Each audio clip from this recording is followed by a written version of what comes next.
Assalamualaikum warahmatullahi wabarakatuh. Perkenalkan, nama saya Muhammad Rafi Akbar dari Prodi Pendidikan Ekonomi kelas 3A NPM 20187203052. Di sini saya akan mempresentasikan hasil kerja saya mata kuliah evaluasi pembelajaran dengan materi karakteristik model dan pendekatan evaluasi pembelajaran.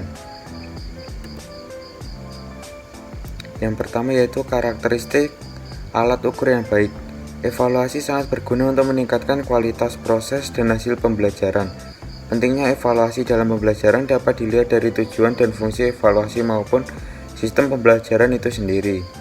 Alat ukur yang baik adalah alat ukur yang memenuhi syarat-syarat atau kaidah-kaidah tertentu, dapat memberikan data yang akurat sesuai dengan fungsinya, dan hanya mengukur sampel perilaku tertentu secara sederhana. Zainal Arifin mengemukakan karakteristik instrumen evaluasi yang baik yaitu 1. Valid, 2. Reliable, 3. Relevan, 4. Representatif, 5. Praktis, 6. Diskriminatif, 7. Spesifik, dan 8. Proporsional. Model evaluasi. Dalam studi tentang evaluasi banyak sekali dijumpai model-model evaluasi dengan format atau sistematika yang berbeda, sekalipun dalam beberapa model ada juga yang sama. Misalnya saja Said Hamid Hasan 2009 mengelompokkan model evaluasi sebagai berikut.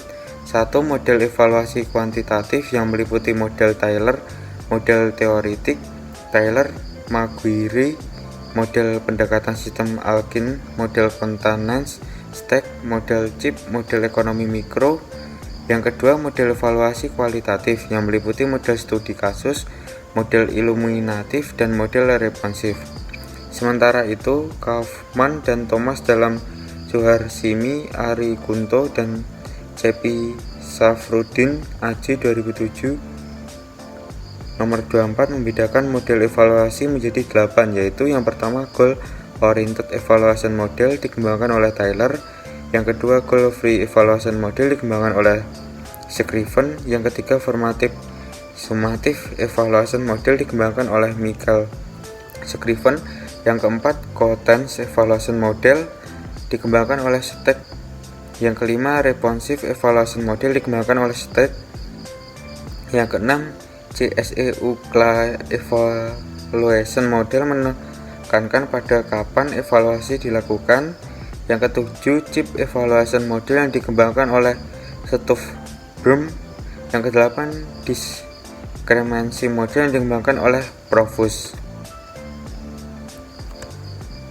Yang selanjutnya yaitu model evaluasi yang dikelompokkan Nana Sujana dan R. Ibrahim. Yang pertama, model Taylor. Pertama, evaluasi ditunjukkan kepada tingkah laku peserta didik. Kedua, evaluasi harus dilakukan pada tingkah laku awal peserta didik sebelum melaksanakan kegiatan pembelajaran dan sesudah melaksanakan kegiatan pembelajaran atau hasil. Yang kedua, model yang berorientasi pada tujuan. Model ini adalah membantu Anda merumuskan tujuan dan menjelaskan hubungan antara tujuan dengan kegiatan. Jika rumusan tujuan pembelajaran dapat diobservasi dan dapat diukur, maka kegiatan evaluasi pembelajaran akan menjadi lebih praktis dan simpel. Model pengukuran mengemukakan pemikiran R. Thorndike dan R. L. Ebel. Sesuai dengan namanya, model ini sangat menitikberatkan pada kegiatan pengukuran. Pengukuran digunakan untuk menentukan kuantitas suatu sifat atau atribut tertentu yang dimiliki oleh objek, orang, maupun peristiwa dalam bentuk unit ukuran tertentu. Model kesesuaian. Menurut model ini, evaluasi adalah suatu kegiatan untuk melihat kesesuaian antara tujuan dengan hasil belajar yang telah dicapai. Hasil evaluasi dapat Anda gunakan untuk menyempurnakan sistem bimbingan peserta didik untuk memberikan informasi kepada pihak yang memerlukan. Educational System Evaluation Model. Menurut model ini, evaluasi berarti membandingkan performa dan berbagai dimensi atau tidak hanya dimensi hasil saja dengan sejumlah kriteria baik bersifat mutlak, intern maupun relatif ekstern. Model yang menekankan sistem sebagai suatu keseluruhan ini sebenarnya merupakan penggabungan dari beberapa model, sehingga objek evaluasinya diambil dari beberapa model. Yang selanjutnya illuminative model atau Malcolm, Parlot, dan Hamilton. Jika model measurement dan congruence lebih berorientasi pada evaluasi kuantitatif terstruktur, maka model ini lebih menekankan pada evaluasi kualitatif terbuka atau open-ended. Kegiatan evaluasi dihubungkan dengan di mana guru dan peserta didik dapat berinteraksi. Tujuannya evaluasi adalah mempelajari secara cermat dan hati-hati terhadap pelaksanaan sistem pembelajaran, faktor-faktor yang mempengaruhinya, kelebihan dan kekurangan sistem, dan pengaruh sistem terhadap pengalaman belajar peserta didik. Yang kedua, model responsif. Sebagaimana model illuminatif, model ini juga menekankan pada pendekatan kualitatif naturalistik. Evaluasi tidak diartikan sebagai pengukuran, melainkan pemberian makna atau melukiskan sebuah realitas dari berbagai perspektif orang-orang yang terlibat, berminat, dan berkepentingan dengan program pembelajaran. Tujuan evaluasi adalah untuk memahami semua komponen program pembelajaran melalui berbagai sudut pandangan yang berbeda. Sesuai dengan pendekatan yang digunakan, maka model ini kurang percaya terhadap hal yang bersifat kuantitatif. Pendekatan evaluasi. Pendekatan merupakan sudut pandang seseorang dalam mempelajari sesuatu. Dengan demikian, pendekatan evaluasi merupakan sudut pandang seseorang dalam menelaah atau mempelajari evaluasi. Dilihat dari komponen pembelajaran, pendekatan evaluasi dapat dibagi dua, yaitu pendekatan tradisional dan pendekatan sistem.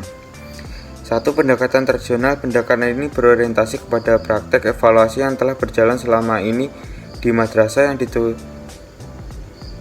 ditujukan kepada perkembangan aspek intelektual peserta didik. Aspek-aspek keterampilan dan pengembangan sikap kurang mendapat perhatian dan yang serius. Peserta didik hanya dituntut untuk menguasai mata pelajaran. Kegiatan-kegiatan evaluasi juga lebih difokuskan kepada komponen produk saja, sementara komponen proses cenderung diabaikan. Hasil kajian Spencer cukup memberikan gambaran betapa pentingnya evaluasi pembelajaran. Yang kedua, pendekatan sistem adalah totalitas dari berbagai komponen yang saling berhubungan dan ketergantungan. Jika pendekatan sistem dikaitkan dengan evaluasi, maka pembahasan lebih difokuskan kepada komponen evaluasi yang meliputi komponen kebutuhan dan feasibility, komponen input, komponen proses, dan komponen produk. Dalam bahasa STUF BIM disingkat CIPP, yaitu konteks, input, proses, dan produk. Komponen-komponen ini harus menjadi landasan pertimbangan dalam evaluasi pembelajaran secara sistematis. Dalam literatur modern tentang evaluasi, terdapat dua pendekatan yang dapat digunakan untuk menafsirkan hasil evaluasi, yaitu penilaian acuan patokan dan penilaian acuan norma. Sekian presentasi dari saya, kurang lebihnya saya mohon maaf. Wassalamualaikum warahmatullahi wabarakatuh.